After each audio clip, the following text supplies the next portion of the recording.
What is up, fam? Welcome back to the Steep Stuff Podcast. I'm your host, James Lariello, and I'm so excited to bring you guys an episode today, another Broken Arrow preview episode, this one for the 46K, pre-race interview with none other than Ashley Brasovan.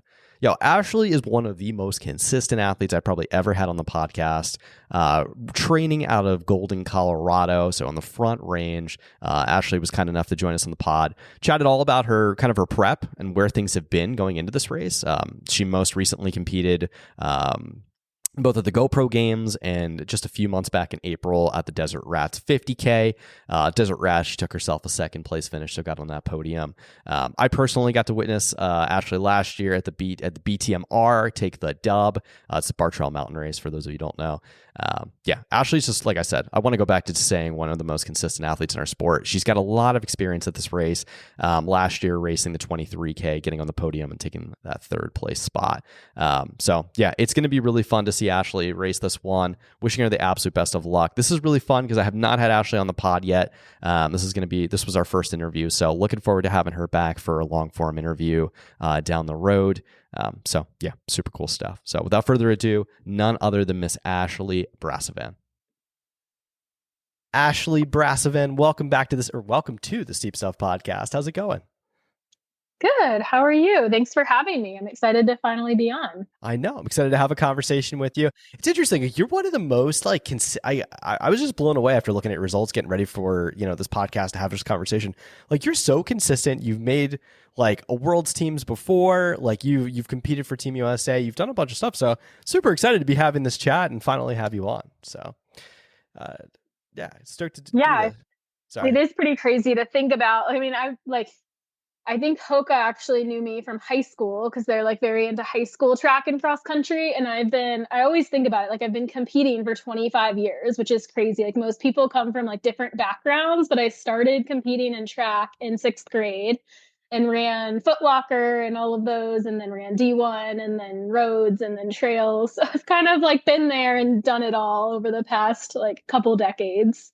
That's so crazy. Oh my gosh. So much experience to draw on.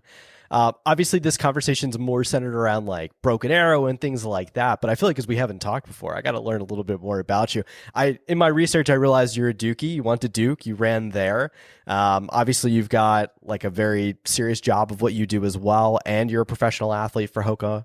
I almost said Hoka and Ione. I guess it's Hoka now. Like living in the past over here. How do you balance everything? You do so much, and how do you find that balance in your life now?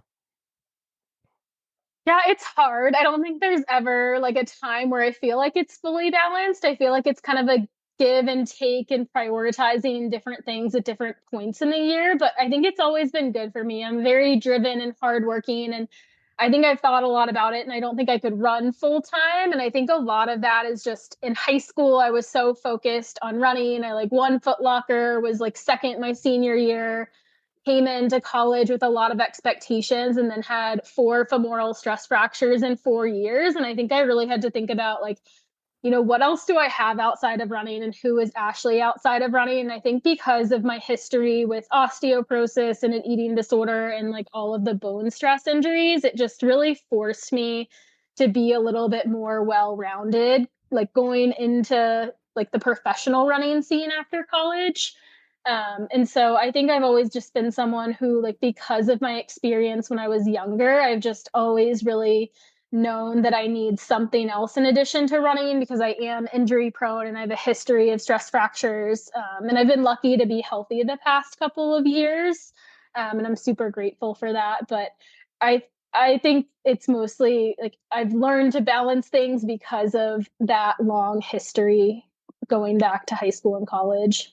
I can't gloss over that. I want to get into some of the bone stress stuff. How have you been able to, I don't want to say find a workaround because there's obviously no magic bullet, but how have you been able to kind of, is it just managing, the load of the amount of work that you're doing on the body, or how are you able to kind of keep off those stress fractures and things like that?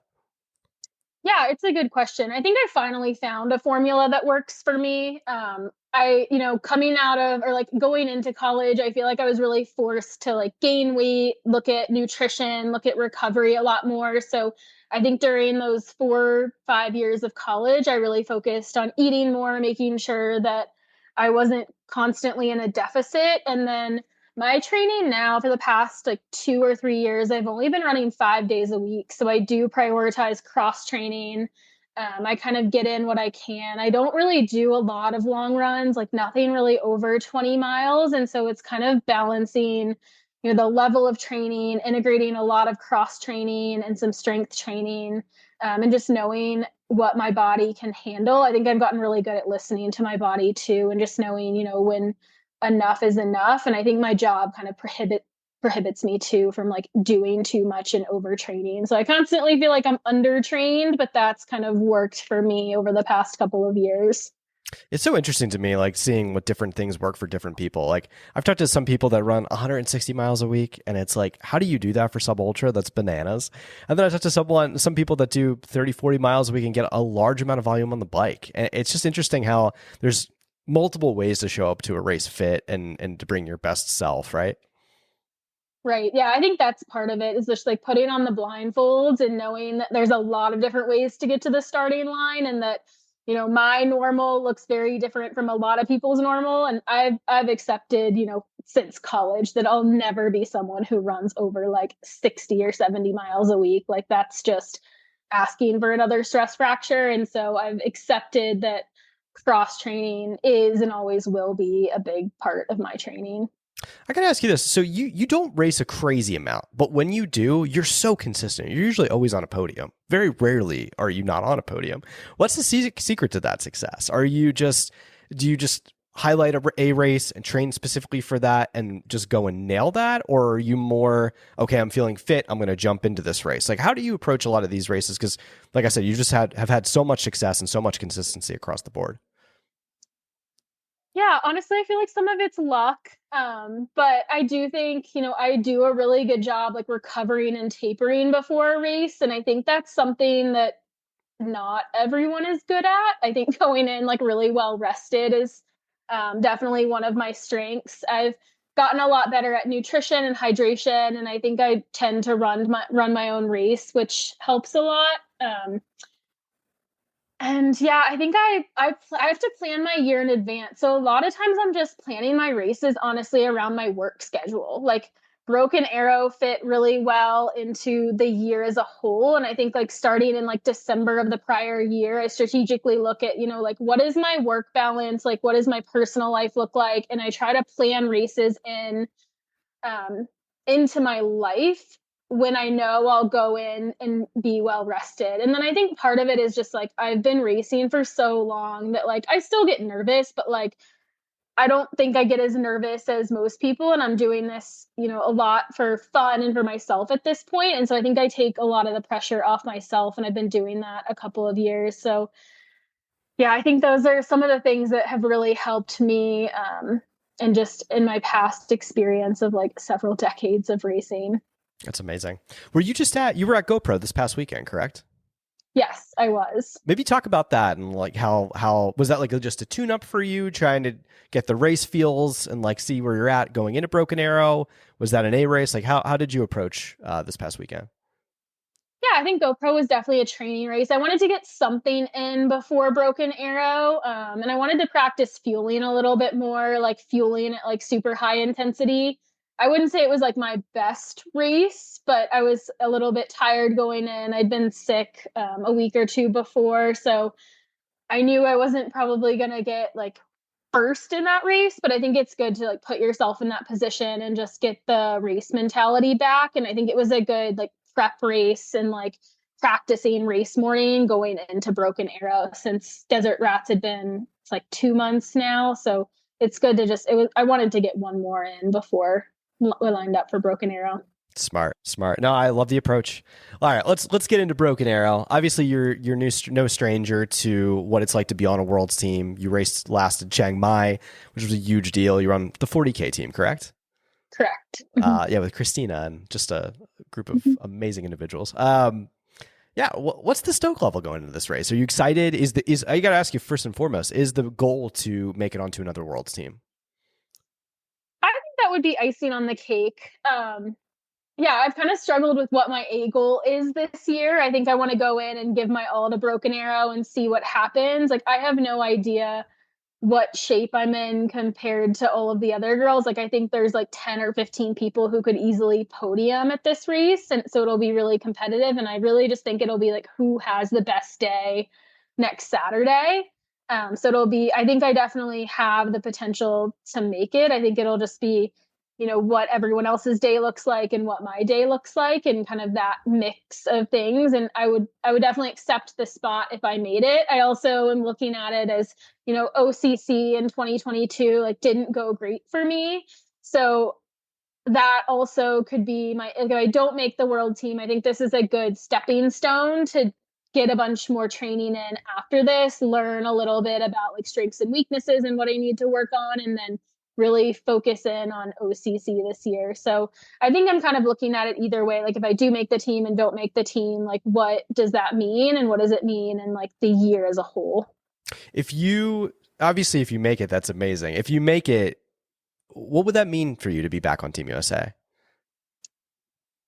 It would be an honor. I mean, you always have to go in. Like I went into Chiang Mai thinking like this could be the last chance ever. Like you never know what's going to happen. I got pregnant the year after. So like coming back from pregnancy has obviously been very different and training has looked very different over the last year. I've also made 4 US teams. And so there's a part of me that's like, I've done that piece of it and I'm really proud of myself, and making a 5th team would be amazing, but there aren't that many people who have made 4 US teams before this. And so I see it either way, but representing your country is, one of the greatest things you can do. I personally think anywhere but Europe, I'm a stronger runner because I feel like the Europeans have such an advantage when it's in Europe because they can like go to Spain and train on that course. And so Thailand, I knew I was like, okay, now it feels like a more equal playing field for the US. And that was such a strong team. And I do feel like the heat and humidity plays well to my strengths. So I really, really wanted to make the Thailand team. And Spain would be great too, but I don't know if that course specifically plays to my strengths, but I think we're early enough where if I did make it at Broken Arrow, I would have time to kind of work on some of those weaknesses that I know I would need to work on going into Spain in September. I love it. Now, this is a unique race outside of the long trail. This is another type of race where you can apply via application for a spot. Would you, if it doesn't become the day you want it to be, are you still going to apply? I think so. I feel like you always should throw your name in the hat and see what happens. I mean, I've actually always been a resume spot in 2018, 2019, and 2022. So there'd be something special about actually like making it and not having to throw in a resume. I also think because I've always gotten a resume spot, there's a part of me that's like, well, maybe they're going to give other people opportunities. But I think I would throw my name in the hat and just see what happens. I think it's smart. Definitely a smart thing to do. Let's talk about the course a little bit and just like how you can, like, from a strategy perspective. It's always interesting to me. I love these looped courses, especially ones with 2 loops. Like this was the same conversation that we had kind of with Sunapee last week, where usually the person leading the first lap might not be the person winning the race. Like there's usually, especially in Broken Arrow, it's usually heat involved. It's a hot course. It's very exposed. It's altitude, all the fun stuff, right? Like what's your strategy? Are you going to hold back a little bit in the first loop and then try to go for scalps in the second? Like how would you race this? Yeah, I'm kind of thinking that's the smarter approach. I think I just need to run my own race. I think a lot of people are going to go out super hot based on like what we've seen the past like couple of years. And I think I need to like not go out in like first place on the first lap. That really worked for me back in 2022 when I podiumed at the 23K. Is like, I think I was like in 7th or 8th, like after like the 3rd mile. And then by the top, I had like passed a ton of people on the way down and got 3rd. And so I think there will be a lot of carnage on the second lap. I do think to win it, you're going to need to go out hot and just have a great day and like maintain that. So I think whoever gets first is going to be going out hot and like not dying. But then I think there'll be like, 2 through 6 who potentially go out hot and die. But I think it'll just be, I do think the first spot or 2 will be like whoever can just like hang on to a hot pace. And then I think maybe after that, it'll be, who can eat up the carnage on the second lap. I like that. I think that's the only way to approach it. Like you said, there's always going to be those front two or three who go out like, you know, you saw with Sunapee, right? Like people go out so stupid hard, and sure, some people hang on and can pull it off, but it's very few. Yeah, it's just going to be interesting. I think you're right. There's going to be a lot of epic implosions, if you will, especially if it's a really hot day. It's going to be fun to follow. Let me ask you this: like, are you a better climber or are you a better descender? Like, what are you more looking forward to in this race? Because this, obviously, you've been around the loop before. You understand. I think it's, for the most part, a similar, pretty darn similar. What do you like more on this course? Oh, I don't know. I kind of think I'm like equal on the climbing and descending, to be honest. Like, I don't think I'm like the A plus climber, A plus descender, but I feel like I'm like fairly even across it. I think the second climb will be really tough. So I think that's something like I mentally need to prepare for, is like the first time you go up that climb, like great, you're fresh. I think the second time you go up, I think you need to like really control the first downhill to feel good going into the second climb. And then I think you can like send it on the second downhill. So I think there's a lot of strategy that I'll need to like think about going into it, and how you want to race the course based on like two loops versus one loop. But I don't know. I would say I'm pretty even across climbing and descending. And again, I haven't raced a course this hilly since pre-pregnancy, so it'll be kind of interesting to just see where my fitness is at and see if I can like draw on some of the previous years of fitness. On that topic, like outside, I didn't really, we kind of got a little bit into the nuts and bolts, but like outside of like last week with GoPro, like how has the build been going so far? Like how confident do you feel in like where the fitness is and just kind of where things are at? I would say I'm undertrained. I think having like a 1-year-old, like we've gotten sick probably 5 times in the last 6 months. I haven't had child care as much as I've wanted on some of the long run days. So I think I've had a lot of runs that have been like, 2 to 3 hours, but I haven't gotten like a ton of like really, really long runs. And I have gotten a lot of speed work. So it's been an interesting build that none of my other builds have ever looked like before. So I'm kind of curious to see like where my fitness is at. I have gotten a lot of climbing in the past 2 months. So I think I'm like solid on that. But I would say, like from an endurance standpoint, I think it'll be interesting to see how I feel on the second lap. And I think a lot of it'll be like fueling and pulling on like previous experience. I wouldn't say I'm going into this overtrained by any means. And so that could be an advantage. It could be a disadvantage. It just depends where everyone else's training is at. It's funny. I think so. You're on the front range as well, correct? Correct. Yeah, I'm Golden. I'm down in the Springs. Like, I feel like, I mean, because like so much of the competition lives in Boulder, or they're kind of on the front range ish. We've had such a mild winter. Like, I feel like people are coming in like injured. Like, a lot of people are injured, like more than you think, or have been fighting off injuries, and people are kind of just like tanked out and tired from an extended like warm winter. So I wonder if that plays a role with like just excessive injuries that we've already seen in like races like Sunapee and others, where people are kind of just already a little beat up going into the season. So I wonder if that plays a role as well. Like I have a feeling like maybe it's a really good strategy to be a little bit undertrained or a little undercooked and kind of race your way into it, Yeah, and that's kind of how I'm thinking of this race. Like, worst case, I don't make the team, and like this is a great building block for OCC. But I totally agree. I mean, you see this at Western States every year, right? With like some of the June races, and it's like people go in with 160-mile weeks and they DNF for their like 30th and have a terrible race. And when a USA team is on the line, I mean, I've been in running long enough to know like there will be a good percent of the field that shows up overcooked and like not well rested. And then there'll be people coming in injured. And then I think there'll be like, maybe 25% of the field that's like ready to go. And it's like, who has the best day?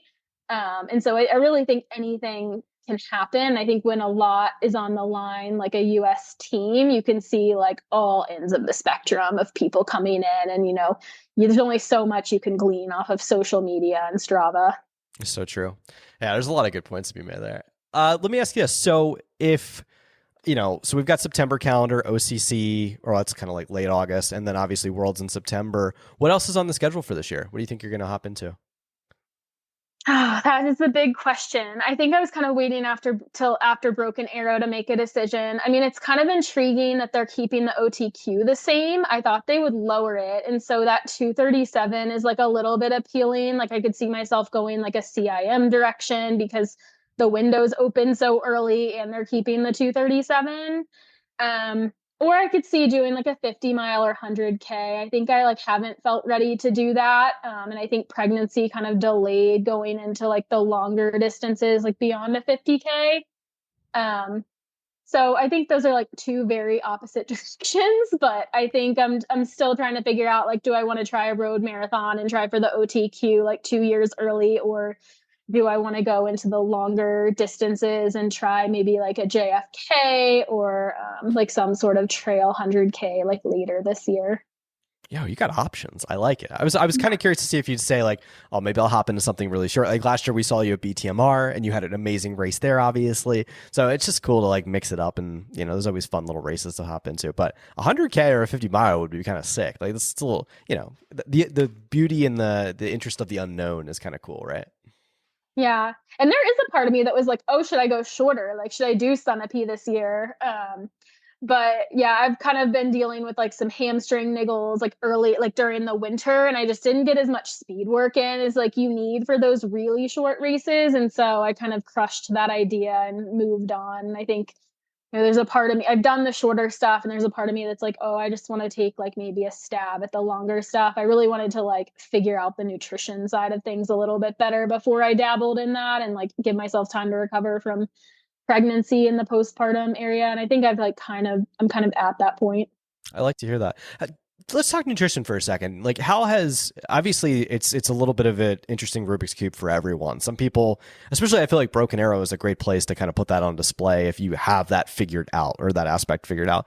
What has worked for you and what hasn't? I would say traditionally I've done, I don't know, I would say I'm like on the lower. David Roach is my coach, so everyone hears him talk about like 150 grams of carbs an hour, and I don't think I'm like ever going to hit that. But I think I've typically done like all of my electrolytes and salt tabs and then like the water mix. And I think I've tried integrating more like, let's try like an electrolyte drink mix with some calories and then some of like the higher carb gels. I think I have a couple different options I've been experimenting with, but I think I'm going with like a mix of water and electrolyte drink mix with some carbs, and then also like higher carb gels. And then I always do carry salt tabs because I feel like that's always been like beneficial for me in hot races. But I have really focused on hydration too. I think that's been one of my weaknesses in the past, is not drinking enough. And then I've gotten like stomach issues towards the end of like hotter ultras or cramping. So I think pregnancy was really great about that because you're like constantly dehydrated. And so like I've gotten really used to chugging like 30 ounces at like 6 a.m. in the morning and then going on a run. And so I think if anything, my strength right now is hydration and that side of things. And I need to like look at the aid stations for Broken Arrow because I know a lot of people like just don't stop. They go past the aid stations, but like where am I going to need to fill up? Because I have been drinking like quite a bit, and I feel like that's helped with getting more carbs in per hour. Interesting. Yeah, I feel like that's. Did you do like a sweat test or anything like that? I've seen a lot of people go to Scratch and they go do the sweat testing and stuff like that for their hydration. I've never done it, but I've like considered it. Like, what do you think? Have you ever done anything like that? No, I've kind of just, I'm very like by feel. Like, I know as crazy as that sounds, I'm like, I don't know if a sweat test would tell me any more than I need to know. Like I kind of have an idea of like on a hot day, I need like 30 to 40 ounces, probably an hour of hydration. And on a cool day, I can go as low as 20. And then I've definitely experimented with salt too. And I feel like I've never gotten a sweat test, but I know I'm a low sodium sweater. Like I swell really bad if I go over like 500 or 600 milligrams of sodium an hour. And Oh so wow. I know like the exact range that I need. And I think the beauty about salt tabs too is like if you feel like your salt is a little bit off, I can just pop a salt tab and it's better. So I feel like I can control it a lot more and just go by like weather and how I feel. If I have like that different versus like being really stuck on like this is how many I need per hour. I think I know exactly how my body should feel, and I know if I need less or more, and I can kind of switch up my gels or switch up like my salt tab strategy or like water versus electrolyte mix on the go, which I think is probably one of my strengths. That's really smart. I never really thought about that. I guess like, yeah, the salt tabs really, they really do the job. Yeah, that's good stuff. I'm gonna get more salt tabs after this. Yeah, it allows for flexibility, which I like. So it's like if you can listen to your body, I feel like salt tabs are the way to go. Yeah, I'm like a super salty sweater. Like I'll come home and my dogs will like try to lick my face because I'm covered in salt. It's not a fun thing. Mm-hmm. I gotta ask you this because you're a front ranger as well. I feel like there's like such a contingent in Boulder and like everybody trains up there. I love the Springs. It's like my favorite place to train. We've got so much down here. Let me ask you this. Like, what is Golden like? I've never gone up there to like play on the trails at all. Like, do you venture up to Boulder to do workouts with people, or are you more training by yourself? Like, how do you like it there? Yeah, I love Golden. I'll say the one downfall is like we don't have anything super, super steep. So I do have to go to like South Boulder Peak or like Mount Morrison are probably like the two closest ones to get like, like 2,000 feet in like 2 miles. But I feel like the training's decent here. Like we have a ton of trails. They're way less crowded than Boulder. You don't have to get there at like 6 a.m. on Sunday or Saturday to go like be able to run them. You can get like a decent amount of vert, although it is all like runnable vert. And we have more water fountains, which is like a game changer during the summer. So I can like fill up at water fountains when I'm doing lookout, which I really appreciate.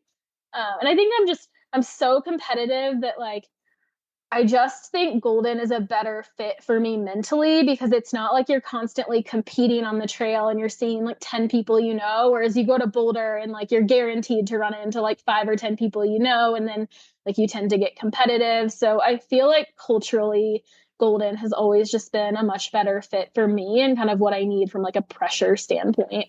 Ooh, that's a whole nother conversation. I totally feel you on that. Like, I don't know, that's why I like the Springs. It's quiet. It's like a metro area, but still like we have a good little contingent of like athletes in the area, but still it's nowhere near, it's not Boulder. Let's put it that way. Like, I feel like if I lived in Boulder, it's this constant FOMO of like wanting to be outside, wanting to do some epic stuff when this, like, I don't know. The equation to getting fit is not very difficult. You just have to be very consistent and do certain workouts, right? Like, but people in Boulder do some epic stuff and it's constantly. So yeah, I don't know. I don't know if I'd like it as much.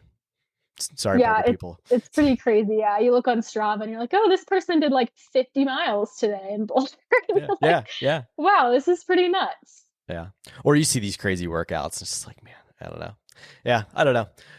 Ashley, I want to say thank you so much for coming on the podcast. I'm wishing you the absolute best of luck at your race in Broken Arrow. And yeah, we'll definitely be in touch. We're going to have to do, because I haven't had you on yet for like a long form interview for like an hour and a half. I'd love to invite you back on maybe after Broken Arrow, maybe sometime in July or August to do just a long form interview to get to know you more and talk about your collegiate days, talk about a lot of different races that you've done and all your experience. So it'd be a ton of fun. Yeah. Thanks for having me. It's been fun. And yeah, I'd love to come back on. Absolutely. I appreciate it. And this will be out next week. I'm going to be dropping a whole bunch of them with all the elite men and women across numerous distances. So it should be fun. Cool. Thank you. Yeah, thank you. What's up, guys? It's summer, and you know what that means. You're going to need a new pack, hydration solution, bottle, belt, you name it. Guess what? Ultimate Direction's got you covered. Guys, I don't know if you've been perusing on the Ultimate Direction site lately, but we've got 2 new vests that have just dropped. That's going to be the Ultra Vest 12 liter and the Race Vest 6 liter in 2 beautiful colorways. And you know what? Guess what? We also dropped a quiver. Finally, the quiver is here. The quiver is there. Get it on the website right now. Use code SteepStuffPod for 25% off. All of these things are already extremely affordably priced. I think Ultimate Direction does an amazing job at their pricing to make it affordable for athletes of all economic abilities.